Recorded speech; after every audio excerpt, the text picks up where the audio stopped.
मर्यादा महोत्सव का अवसर और इस अवसर पर जलगांव में एक नया प्रयोग अनुशासन प्रवचन माला का तो न केवल साधु साधियों के लिए ही है अपितु श्रावक श्राविका समाज के लिए और खासकर संगठन से जुड़े हुए जो लोग अपने आप को, अपने कर्तृत्व को, अपने व्यक्तित्व को समाज में प्रतिष्ठित करना चाहते हैं, समाज में स्थान बनाना चाहते हैं, ऐसे समाज के कर्णधारों के लिए भी उपयोगी सिद्ध हो रहा है और जिसके केंद्र में साधु साधियाँ तो है ही। सचमुच अनुशासन का पाठ बहुत बड़ा व्यापक पाठ है। इस पाठ को पढ़ने वाला आदमी अनुशासन से आत्मानुशासन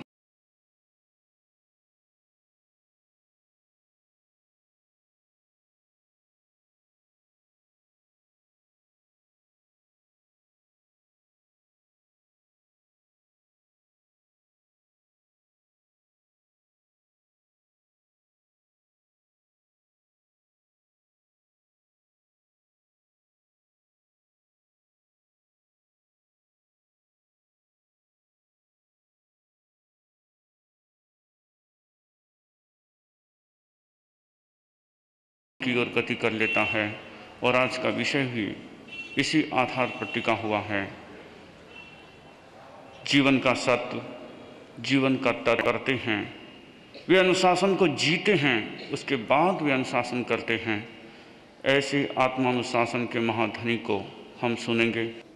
हमारे मध्य पधार रहे हैं जिनके जीवन से झलकता है आत्मानुशासन और जो करते हैं हम जैसों पर अनुशासन और अनुशासन से आत्मानुशासन की ओर बढ़ने की प्रेरणा देने वाले परम वंदनीय पूज्य प्रवर हमारे मध्य पधार रहे हैं। अभिवंदना करें। वंदे गुरुवरम।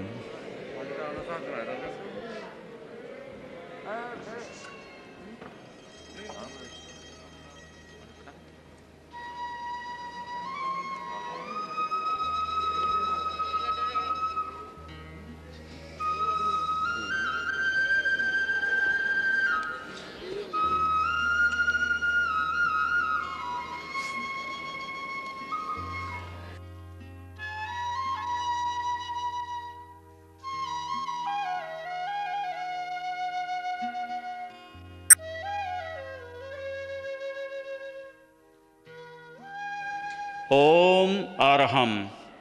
प्रवचन विषय आत्मानुशासन। प्रवचनकार आचार्य श्री महाप्रज्ञ।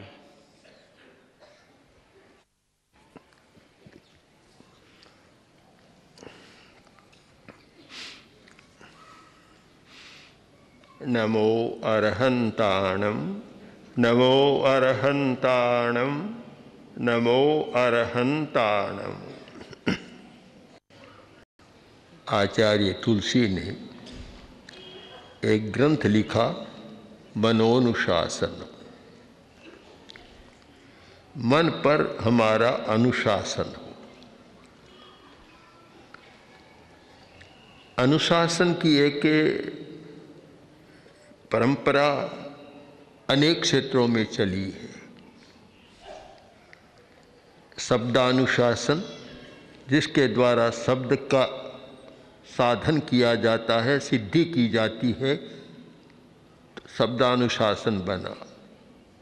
जहाँ लिंगों का ज्ञान होता है तो लिंगानुशासनम बना। जहाँ काव्य का ज्ञान होता है तो काव्यानुशासन बना। अपने अपने क्षेत्र का अलग अनुशासन होता है। अनुशासन के बिना कोई भी विधा विकसित नहीं हो सकती। सबका अपना अनुशासन है। तो मन को विकसित करना, मन को शिक्षित करना, दीक्षित करना, उसके लिए भी एक अनुशासन है, मनोनुशासन। और आवश्यक है भावानुशासन। भाव का भी हम अनुशासन करें। आत्मानुशासन का अर्थ है भावानुशासन। हम भावों को अनुशासित कैसे करें, और इसका कारण कि हमारे सारे व्यवहार का संचालन भावों के द्वारा होता है।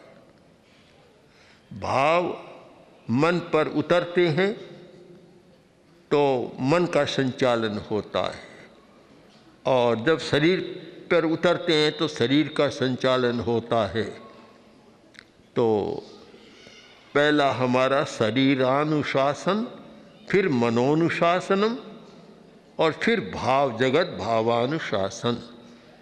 अनुशासन की भूमिका हमारे भाव है। जब तक कोई बात मन के स्तर पर रहती है तब तक आत्मानुशासन का विकास नहीं हो सकता। आत्मानुशासन का विकास तभी संभव है जब भाव पर हमारा नियंत्रण हो जाए। विवेक और नियंत्रण। एक विवेक हो गया, अच्छा है बुरा है, हित है अहित है, कर्तव्य है अकर्तव्य है, हमारी विवेक चेतना जागृत हो गई। किंतु विवेक चेतना का काम तो पृथक्करण है, अलग कर दिया, रास्ता दिखा दिया, यह हित है तुम्हारा, इसमें अहित है। पर दुनिया में बहुत लोग ऐसे हैं जो हित को जानते हुए भी हित का आचरण नहीं करते, अहित के रास्ते पर जाते। इसका तात्पर्य है कि विवेक से ही कोरा काम नहीं होता। विवेक से आगे एक शक्ति है, वह हमारी नियंत्रण की शक्ति है। बस जिस व्यक्ति में जितनी अधिक विकसित है नियंत्रण की शक्ति, वह व्यक्ति आत्मानुशासी हो सकता है, उसका अपने पर अनुशासन हो सकता है। अब हमारे सामने तो प्रश्न है कि उसका विकास कैसे हो। उत्तराध्ययन सूत्र में कहा गया, अप्पा चेव दमे यब्बो, आत्मा पर अनुशासन करो। दमन अनुशासन है, दमन का अर्थ कोई दंड देना नहीं, दमन अनुशासन है। आत्मा पर अनुशासन करो और कोई दूसरा तुम पर अनुशासन न करे तो उसके उपाय बतलाए कि तप और संयम।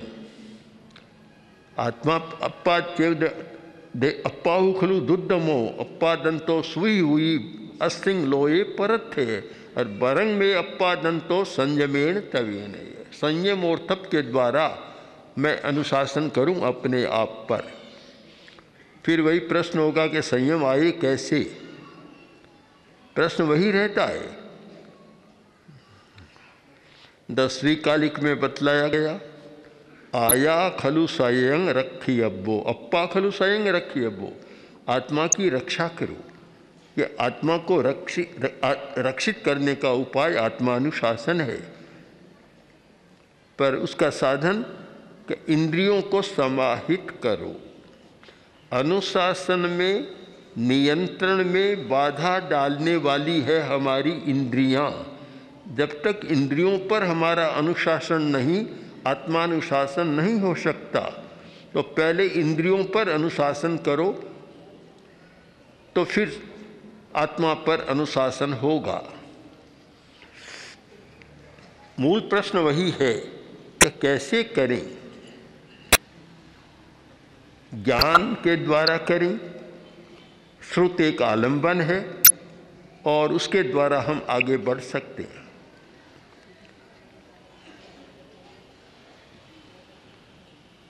और साधना के द्वारा हम आगे बढ़ सकते हैं। किंतु और मूल तक जाएं कि इंद्रियों में भी, मन में भी चंचलता पैदा करने वाला कौन है, उस पर किसका नियंत्रण है। लोहे पर अग्नि का नियंत्रण है, अग्नि पर जल का नियंत्रण है, जल पर वायु का नियंत्रण है। एक नियंत्रण की एक लंबी श्रृंखला मिलती है और उन सब पर मन का नियंत्रण है। मन पर नियंत्रण किसका है? भाव का नियंत्रण है। अब भाव को विचलित करने वाला तत्व कौन है? हमारा अमूर्त जैसा, अमूर्त तो नहीं है पर अमूर्त जैसा बना हुआ भाव भीतर में है जो बाहर नहीं आता। उस पर नियंत्रण कौन कर रहा है? उसे विचलित कौन कर रहा है? इस विषय में प्राण पर विचार करना भी बहुत जरूरी है। नियंत्रण की शक्ति का मूल स्रोत है प्राण। आयुर्वेद में और हठ योग में 5 प्रकार के प्राण बतलाए गए हैं। प्राण, अपान, समान, उदान और व्यान, ये 5 प्राण हैं। इन 5 पर नियंत्रण करना जरूरी है। जब तक प्राण पर नियंत्रण नहीं होता, आत्मानुशासन की बात पूरी नहीं होती। इनका अपना अपना कार्य है। सारी साधना की पद्धति, योग की पद्धति, वह प्राण पर आधारित अथवा प्राण से संबद्ध पद्धति है कि प्राण पर विजय हम कैसे करें। क्रोध विजय, अहंकार विजय, माया विजय, लोभ विजय, इंद्रिय विजय, ये सब हमारे सामने विजय के क्षेत्र हैं कि इन सब को जीतना है। इनको जीतना है। इनको जीते बिना आगे बढ़ नहीं सकता। एक राजा बार बार शत्रुओं पर आक्रमण कर रहा था और विजयी भी हो रहा था, और एक दिन सब शत्रुओं को जीतकर अपनी माँ के सामने आकर खड़ा हुआ और बड़ा खुश लगा। माँ ने महत्व नहीं दिया। माँ का भक्त था राजा, माँ ने कोई महत्व नहीं दिया तो उदासी आ गई और बोला, माँ मैं तो सब शत्रुओं को जीतकर विजयी होकर आया हूँ, तुम्हारे चेहरे पर प्रसन्नता नहीं है, तुम प्रसन्न नहीं हो, तो तुम्हारी प्रसन्नता मेरी प्रसन्नता बनती है, तुम्हारी अप्रसन्नता मेरी अप्रसन्नता बन जाती है। ये क्या? आज तो तुम्हें बहुत प्रसन्न होना चाहिए। माँ ने कहा, बेटा कौन सा बड़ा काम किया? कौन सा बड़ा किया? तो बड़ा तो अभी मैं सर्वजित होकर आया हूँ, सर्वजित। माँ ने कहा, सर्वजित होकर कहाँ जाए? हजारों स्त्रियों को तूने विधवा बना दिया, रुला दिया, माताओं को रुला दिया, कौन सा बड़ा काम करके आया? न रणे विजयाच्छूरो, कोई रण में विजय करने से कोई शूर नहीं होता, सर्वजित नहीं होता। तो कैसे होता है माँ? तब बोला कि माँ बोली, तो अगर तू अपनी आत्मा पर, अपने मन पर नियंत्रण करके आता तो मैं तुझे कहती सर्वजित तुम भविष्यसी, तू सर्वजित हो गया, पर तुमने कोई ऐसा काम ही नहीं किया। तब उसको एक बोध मिला और एक रास्ता मिल गया। तो विजय होता कैसे है? हम विजय के बाह्य उपचार करते हैं, किंतु विजय में बाधा डालने वाला है प्राण। जब तक प्राण को न समझा जाए और प्राण पर नियंत्रण न किया जाए तो शायद समस्याएं पैदा होती है। तो हमें आत्मानुशासन पर विचार करते समय नियंत्रण की शक्ति पर विचार करना चाहिए कि हमारी नियंत्रण की शक्ति बढ़े। और नियंत्रण की शक्ति है वह इंद्रियजयी हो सकता है। सामने अच्छे प्रसंग आए पर इतना नियंत्रण है कि वह कुछ भी नहीं होगा, कुछ नहीं करेगा। मैंने कुछ ऐसे लोगों को देखा,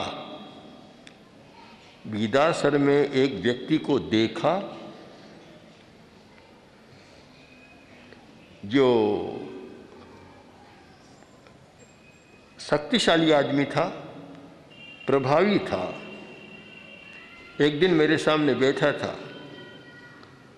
और एक पूरी मंडली थी उनकी बैठी थी और बोले कि ये आदमी ऐसा है। वह स्वयं बोला, दूसरे भी बोले कि धार्मिक यह काम नहीं करूँगा, शायद देवता भी इसको विचलित नहीं कर सकता।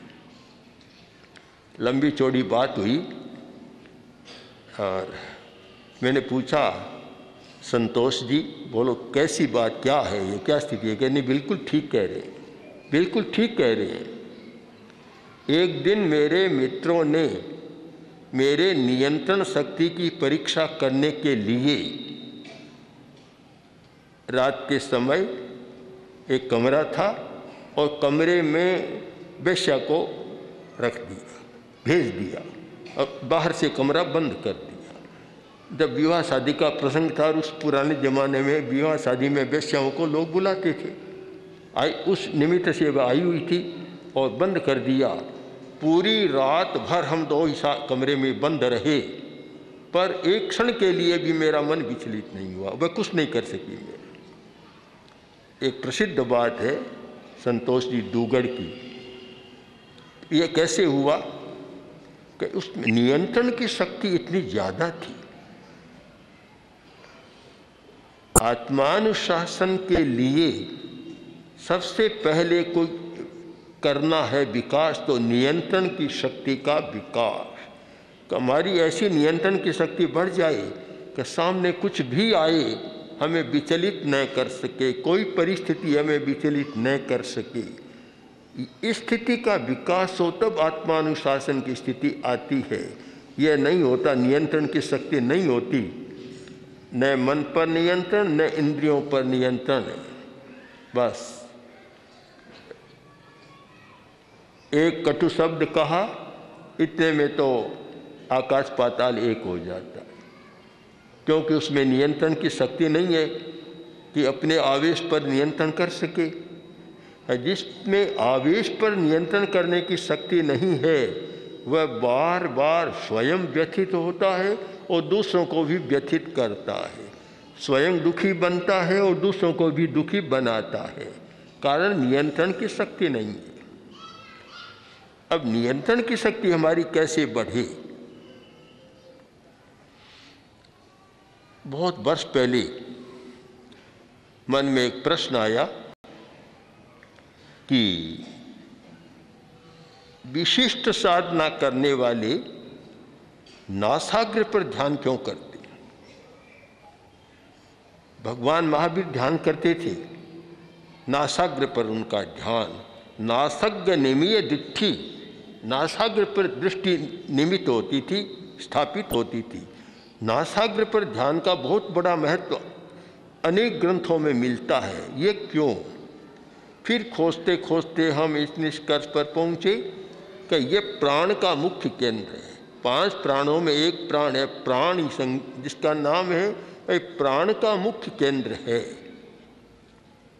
प्राणो नासाग्र हिन्नाभि पादांगुष्ठांत गोचरे, प्राण का मुख्य स्थान है नासाग्र, और नासाग्र पर ध्यान, बस अनिमेष दृष्टि, अनिमिषा दिट्ठी, नासग्र निमीय दिट्ठी, नासाग्र पर दृष्टि टिकी हुई है। इसका तात्पर्य समझने का प्रयत्न किया तो यह स्पष्ट हुआ कि प्राण पर नियंत्रण करने का एक शक्तिशाली केंद्र हमारा है, यह प्राण केंद्र, यह नासाग्र। जो व्यक्ति नासाग्र पर 2-3 घंटा ध्यान कर लेता है तो फिर उसमें नियंत्रण की शक्ति कल्पना से अधिक बढ़ जाती है। बहुत कठिन है, अनिमिषाय दिट्ठी, अनिमेष दृष्टि के द्वारा बहुत कठिन है। आँखों की शक्ति पर भी विचार करना होता है, पर जो अनिमेष दृष्टि से करे उसकी तो और ही अलौकिक बात हो जाती है। पर आँख को बंद कर भी करे तो स्वयं को अनुभव होता है कि प्राण शक्ति बढ़ रही है, प्राण पर नियंत्रण स्थापित हो रहा है। और स्वयं अनुभव करके देख ले, जैसे ही प्राण केंद्र पर ध्यान होगा और अपने आप हाथों का संचालन हो जाएगा, मुट्ठी बनने लग जाएगी, बंद होने लग जाएगी। प्राण पर हम नियंत्रण करें। आचार्य हेमचंद्र ने योग शास्त्र में 5 प्राणों के विजय का बहुत अच्छा विवेचन किया है कि जिस प्राण पर नियंत्रण करना हो, जिस पर विजय पानी हो, तो उसका जो शरीर में केंद्र है वहाँ ध्यान कर लो, स्थापित कर लो, और फिर श्वास के आने जाने पर ध्यान टिका दो। श्वास लेते समय नासाग्र पर ध्यान टिकाओ और उस पर करो, तो हर प्राण पर हमारी विजय हो सकती है। फिर नासाग्र का एक अर्थ और अधिक समझ में आता है कि हमारा नाक इतना महत्वपूर्ण है कि नाक के जो तंतु है वे मस्तिष्क से सीधे जुड़े हुए हैं। इसका कारण कि मनुष्य के मस्तिष्क की 3 परतें हैं। उनमें एक जो प्रारंभिक परत है, एनिमल ब्रेन भी उसको कहते हैं, एनिमल ब्रेन है, यानी जितनी ये वासनात्मक वृत्तियाँ, हिंसा, उत्तेजना, आवेश, जिनको पाशविक वृत्ति कहते हैं, उन सारी पाशविक वृत्तियों का केंद्र है वह हमारा एनिमल ब्रेन। और एनिमल ब्रेन का संबंध प्राण नासाग्र के साथ या नाक के साथ बहुत जुड़ा हुआ है। किसी देवी देवता को बुलाना हो तो सुगंधी वातावरण बनाओ, अगरबत्ती जलाओ, लोवान करो और करो, सारा सुगंधित वातावरण करो, तो कोई देवी देवता को याद किया जा सकता है, आ सकते हैं। और एक ब्रह्मचारी के लिए कहा गया कि सुगंध से दूर रहो, गंध से भी दूर रहो। गंध से दूर रहो इसका मतलब कि सुगंध का इतना गहरा प्रभाव है कि वह गंध उस पार्श्विक मस्तिष्क को सक्रिय कर सकती, इसलिए गंध का एकदम वर्जन किया गया। और कुछ साधक ऐसे हुए हैं जो व्यक्ति गंध लगा कर आता अपने पास भी नहीं आने देते, 10-20 फुट दूर रहे, निकट नहीं आना चाहिए। तो एक बहुत गहरा संबंध है हमारा नाक का हमारी साथ और हमारी उस प्राण धारा के साथ। तो हम प्राण पर विजय प्राप्त करें। इंद्रियों का संचालन प्राण के द्वारा होता है। जैन साहित्य में जो 10 प्राणों का वर्णन है बहुत महत्वपूर्ण है। 5 इंद्रिय प्राण, इंद्रिय प्राण भी है जिसके द्वारा इंद्रियों का संचालन होता है। अगर इंद्रियों पर विजय पाना है तो इंद्रिय प्राण पर भी पहले विजय कैसे हो, इस पर हमें विचार करना चाहिए कि इंद्रिय प्राण पर विजय कैसे हो, प्राण शक्ति पर हमारा नियंत्रण कैसे हो।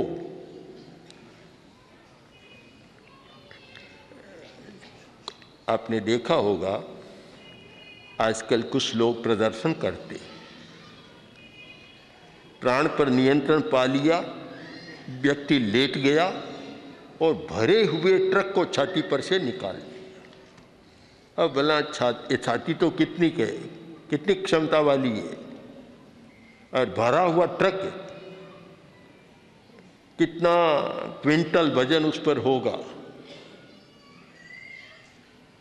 निकल गया, कोई फर्क नहीं पड़ा। कैसे हो सकता है ये? शरीर तो चूर चूर हो जाए, जो दुर्घटना में होते हैं, थोड़ा सा भी ट्रक निकल जाए तो शरीर चूर चूर हो जाता है, और छाती पर से निकले ये तो बहुत ही महत्वपूर्ण अंग है। और हड्डियाँ इतनी कोमल भी है, कोई बहुत कठोर नहीं है, कैसे हो सकता है? किंतु प्राण पर नियंत्रण है। श्वास भरा, श्वास प्राण का प्रयोग किया, श्वास की शक्ति का विकास किया और इतना वज्रमय बन जाता है कि कुछ भी हो कोई फर्क नहीं पड़ता। जीभ से एक शलाका को तोड़ देता है, दांत से तोड़ देता है। ये कोई दांत और जीभ का नहीं है, प्राण की शक्ति का है। तो प्राण शक्ति के द्वारा कितना बड़ा काम हो सकता है, और प्राण के द्वारा इतने बड़े बड़े काम लोगों ने किए हैं कि जिनकी प्राण शक्ति प्रबल थी। तो हम प्राण पर विजय कैसे पाएं, ये पहला हमारा चिंतन होना चाहिए जब आत्मानुशासन का विकास करना है। इस बारे में चिंतन करें और प्रयोग करें कि प्राण पर हमारा नियंत्रण कैसे हो। 5 प्राणों में भी प्राण है बड़ा महत्वपूर्ण है। अब क्यों आत्मानुशासन की आवश्यकता क्या है? अनुशासन तो रहेगा, दुनिया में कोई भी ऐसा नहीं जहाँ अनुशासन नहीं है। न कोई राज्य है, न कोई समाज है, न कोई संस्था है, और न कोई संगठन और परिवार है कि जहाँ अनुशासन न हो। अनुशासन सब जगह आवश्यक है, किंतु अनुशासन को आरोपित माना जाता है, इसलिए उसका बहुत मूल्य नहीं, मूल्य तो है पर कोई बहुत ज़्यादा मूल्य नहीं है। इसीलिए चिंतन किया कि अनुशासन की अपेक्षा आत्मानुशासन का विकास होना चाहिए, जो फिर दूसरे को अनुशासन करना न पड़े, स्वयं व्यक्ति के भीतर से अनुशासन निकले, भीतर से ज्योति प्रकट हो। आचार्य तुलसी ने एक ग्रंथ लिखा है पंचसूत्रम, उसका पहला अध्याय अनुशासन की दृष्टि से बड़ा महत्वपूर्ण है। वैसे तो मानते हैं कि शिष्य पर गुरु का अनुशासन होना चाहिए, और वह शिष्य विनीत होता है जो गुरु के अनुशासन को मानता है। आचार्य श्री दूसरी बात कह रहे हैं कि वह शिष्य ज़्यादा विनीत है जो गुरु के अनुशासन को भी पतला बना देता है, ज़्यादा अपेक्षा नहीं रखता और गुरु के अनुशासन को बहुत कमज़ोर बना देता है। जो शिष्य अपने गुरु के अनुशासन को कमज़ोर बना देता है वह विनीत शिष्य है। जो शिष्य गुरु के अनुशासन को बार बार प्रयोग कराना जानता है वह शिष्य विनीत नहीं, अनुशासित नहीं। बात तो जरा उल्टी सी लगती है। कैसे वो विनीत कैसे हुआ?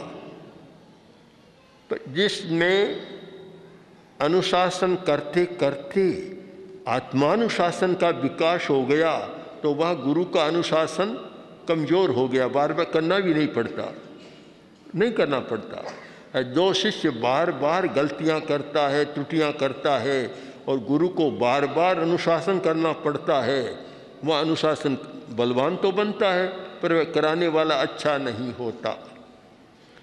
हम आत्मानुशासन का विकास करें जिससे कि बाहर का अनुशासन करना न पड़े। और उस अध्याय का अंतिम लक्ष्य और उद्देश्य यह है कि गुरु का काम है कि शिष्य में आत्मानुशासन को जागृत करे, और साधना का भी लक्ष्य है कि आत्मानुशासन का विकास करे जिससे बाहर के व्यक्ति को ज़्यादा न करना पड़े। आचार्य मघवा ने कहा था कि आचार्य भिक्षु की मर्यादाओं ने और जयाचार्य की व्यवस्थाओं ने हमारे साधु संघ को ऐसा आत्मानुशासी बना दिया कि बाहर से ज़्यादा ज़रूरत नहीं है करने की। उन्होंने एक रूपक की भाषा में कहा कि बस अब आचार्य का काम इतना है तो हाथ में थोड़ा सा गेड़िया रखे। जैसे चरवाहा हाथ में गेड़िया रखता है और सैकड़ों गायों को एक ले जाता है, हाँक देता है। तो सब चल रहे हैं, चलते चलते कहीं भी थोड़ा रास्ता इधर उधर हो जाए तो हाथ में गेड़िया रहे, इससे ज़्यादा आचार्य को करने की ज़रूरत नहीं है। यह काव्यात्मक भाषा इसकी प्रतीक है, इसका रूपक है कि आत्मानुशासन का संघ में विकास हो गया, होना चाहिए कि स्वयं वह विकास हो। और विकास के लिए हमारे अच्छे आलंबन सूत्र हमें प्राप्त है। आचारण सूत्र का एक वाक्य है कि आयंक दंसी न करे पावम, आतंक की चेतना जगा दो। जो आतंक दंसी है न करे पावम, वह फिर पाप नहीं करता। यानी अमुक चीज़ खाने में मेरा आतंक है, मुझे भय है। आतंकी कोई बाहर का आतंकवादी नहीं, आतंक है रोग होने वाला और दूसरी समस्या होने वाली, तो आतंक का दर्शन करो, बुराई में आतंक को देखो तो आयंक दंसी न करई पावम, फिर वह बुराई नहीं करता। अगर आतंक दर्शन की चेतना जाग जाए तो एक अच्छा आलंबन बनता है आत्मानुशासन के विकास का। बहुत समझदार लोग होते हैं और जिनको कहते हैं कि यह चीज़ खा लो, कि नहीं मैं नहीं खा सकता, क्यों कि हार्ट की प्रॉब्लम है, कोलेस्ट्रॉल बढ़ाने वाली चीज़ मुझे नहीं खाना है। अब नहीं खाना, यह नियंत्रण कहाँ से आया? ये आतंक दर्शन से आया कि अगर खाऊंगा तो हार्ट की समस्या पैदा हो जाएगी।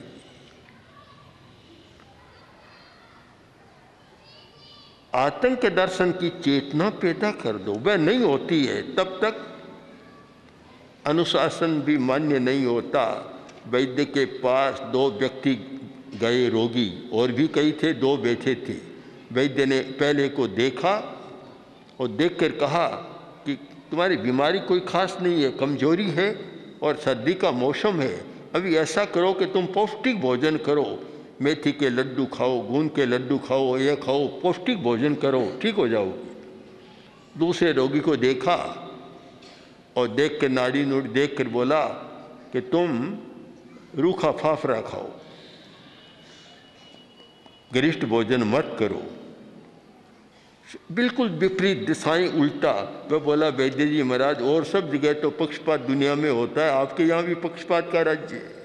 इसको तो कहा खूब बढ़िया चीज़ें खाओ, गरिष्ठ भोजन करो, मुझे कहा कि रूखे फाफड़े खाओ। अब बात तो बिल्कुल सही नहीं लगती, पक्षपातपूर्ण लगती है। किंतु जब अनुशासन की समस्या पर विचार करें कि अनुशासन किस स्थिति में किस पर कैसा किया जाता है, तो फिर समझ में आता। वैद्य ने कहा देखो ये कमज़ोर है, पोषण की कमी है शरीर में, इसको पोषण की ज़रूरत है। तुम्हारा हट्टा कट्टा शरीर हो गया, बहुत ज़्यादा खा लिया, बहुत चर्बी बढ़ गई, अब तुम्हारे तो घटाना है और कोलेस्ट्रॉल बढ़ाने वाली कोई भी चीज़ नहीं खाना है तुमको, जिससे हृदय ठीक रहे तुम्हारा। अनुशासन की चेतना जगाने के लिए इन बातों को समझना भी जरूरी है कि आत्मानुशासन जगाते जगाते जब देखता है कि इस व्यक्ति पर तो इतना अनुशासन किया और मुझ पर इतना किया, वहीं ईर्ष्या भी आ जाती है, द्वेष भी आ जाता है। पर हम ये नहीं सोचते कि किस व्यक्ति में कितना आत्मानुशासन जागृत है। कई प्रसंग आते हैं, राजा ने 4 व्यक्तियों को दंड दिया, एक को तो बस इतना ही कहा कि तूने ये काम किया है, और एक को फांसी की सजा तक ले गए। चारों में इतना तारतम्य रहा। तब लोगों ने भी प्रतिक्रिया की, उन चारों ने भी तीनों ने भी प्रतिक्रिया व्यक्त की कि ये क्या। मंत्री बोले महाराज ये तो पक्षपात लगेगा, समान अपराध। राजा ने कहा कि आज नहीं कल देखना। जिसको फांसी की सजा दी थी वह तो जैसे तैसे भाग गया और फिर बुराई करने में जुट गया। जिसको कहा था तूने ये काम किया, दूसरे दिन उसने स्वयं अपनी हत्या कर ली। चल बसा संसार से, इतना ज़्यादा असर हुआ। तो हम अनुशासन की समस्याओं पर भी विचार करें, और अनुशासन से आगे की भूमिका है हमारी आत्मानुशासन की भूमिका। उसके लिए आलम्बन सूत्रों का भी उपयोग करें, साधना का उपयोग करें, और सबसे आगे की बात जो मैं समझ पाया हूँ कि प्राण शक्ति पर विजय पाने का प्रयत्न करें। प्रेक्षा ध्यान का, योग साधना का एक प्रमुख विषय है प्राण विजय, और वह प्राण विजय जिसके साथ श्वास का संबंध भी जुड़ा हुआ है, जिसके साथ श्वास संयम कुंभक का संबंध भी बहुत जुड़ा हुआ है, उसके द्वारा और ध्यान के द्वारा शरीर के चैतन्य केंद्रों को समझकर प्रयोग किया जाए तो नियंत्रण की शक्ति बढ़ सकती है। बहुत जटिल काम है नियंत्रण की शक्ति को बढ़ाना। बार बार आदमी श्रथ हो जाता है, नहर चलते चलते नहर का पानी कमज़ोर पड़ जाता है और बार बार लिफ्ट का प्रयोग करना पड़ता है, तो कोई ऐसा तो न माने वो सीधा काम है। सीधा तो नहीं है, पर एक उपाय है, प्रक्रिया है। अगर इस उपाय से हम प्रयोग करें तो अपने नियंत्रण शक्ति को भी बढ़ा सकते हैं। और जब आत्मानुशासन का जिस संघ में, जिस संस्था में विकास हो जाए तो शायद वह एक स्वर्गीय अनुभव होता है। हमारे साहित्य में एक प्रसंग है देवों का। वे देव जिनका नाम है अहमिंद्र। अहमिंद्र, वहाँ कोई स्वामी नहीं है, कोई अनुशासता नहीं है, कोई अनुशासन करने वाला नहीं है, बस हर व्यक्ति का अपने पर अनुशासन है। देवों की उच्च भूमिका में उनको रखा गया कि देवों में भी उच्च भूमिका है कि जहाँ कोई स्वामी सेवक का संबंध नहीं, कोई नियंता नहीं, कोई अनुशासता नहीं, सब आत्मानुशासी है। कल्पना तो करें कि पृथ्वी पर भी ऐसा हो जाए, बड़ा कठिन काम है, किंतु कम से कम ये कल्पना करें कि साधु संस्था में तो अहमिंद्र की भूमिका का विकास हो जाए। कितना अच्छा हो कि अहमिंद्र बने, तो फिर अनुशासता को भी कोई श्रम नहीं करना पड़ता, अनुशासन की भी बहुत ज़रूरत नहीं होती और मर्यादाओं के निर्माण की भी बहुत ज़रूरत नहीं होती, व्यवस्थाओं के सूत्रों की भी अधिक ज़रूरत नहीं होती। अन्यथा व्यवस्थाएं लिखते जाओ और एक दिन इतनी व्यवस्था हो जाती है किसी को याद भी नहीं रहता। तो ये तो एक बाहर का उपचार तो है, पर भीतर का उपचार करें कि आत्मानुशासन या नियंत्रण की शक्ति कैसे बढ़े, और वह बिना अभ्यास और बिना साधना के नहीं होता। अभी ऊपर हम बैठे थे, ह्यूस्टन से हेमंत भाई, उनके साथ वलसाड से भी कई लोग आए थे। एक भाई का प्रश्न था कि आत्मा का अनुभव कैसे हो, तो मैंने कहा पहले आत्मा की बात छोड़ दो, पहले शरीर का अनुभव कैसे हो, पहले शरीर को समझने का प्रयत्न करो। आत्मा तो बहुत सूक्ष्म है, अमूर्त भी है, सूक्ष्म भी है, हमारी इंद्रियां पकड़ नहीं पाएगी। हम शब्दों के द्वारा, तर्कों के द्वारा बतला देंगे तो भी बहुत अर्थ नहीं होगा।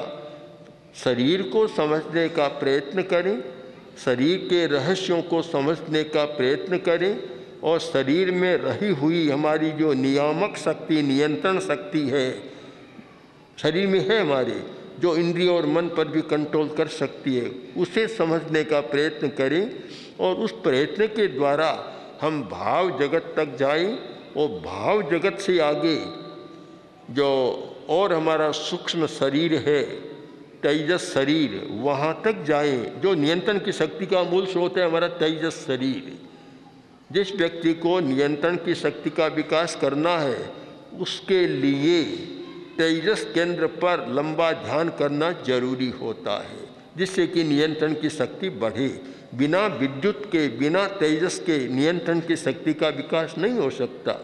तो सूक्ष्म शरीर पर जाए और उससे आगे भी और हमारी जो सूक्ष्मतर शरीर है वहाँ जाए, और वहाँ से आगे के जो प्रकंपन है, इतने निर्विकल्प और निर्विचार अवस्था में जाकर उन प्रकंपनों को जब पकड़े, तब हमें लगेगा कि आत्मा है। आत्मा का अनुभव होगा, हो सकता है, दृष्ट नहीं होता, अमूर्त है, किंतु अनुभव हो सकता है। पर उस भूमिका तक ताई जब हो सकता है, हमारे एक तो सीधे ही का आत्मा का दर्शन करा दो, परमात्मा का दर्शन करा दो, शब्दों को पालते रहें, कुछ होना जाना नहीं होता। इसलिए अनुशासन का विकास बहुत जरूरी, और उससे आगे की भूमिका है आत्मानुशासन का विकास, जो अत्यंत जरूरी है। और उससे आगे जब आत्मानुभूति का है वह जब हो जाए, तो सबसे बड़ा अनुशासन उसका है।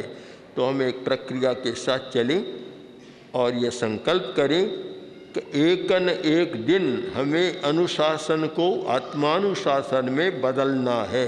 इस साधना के साथ अगर चलें तो हो सकता है देर सवेर, कभी एक दिन उस भूमिका के निकट जा सकते हैं और हमारा आत्मानुशासन विकसित हो सकता है। ओम।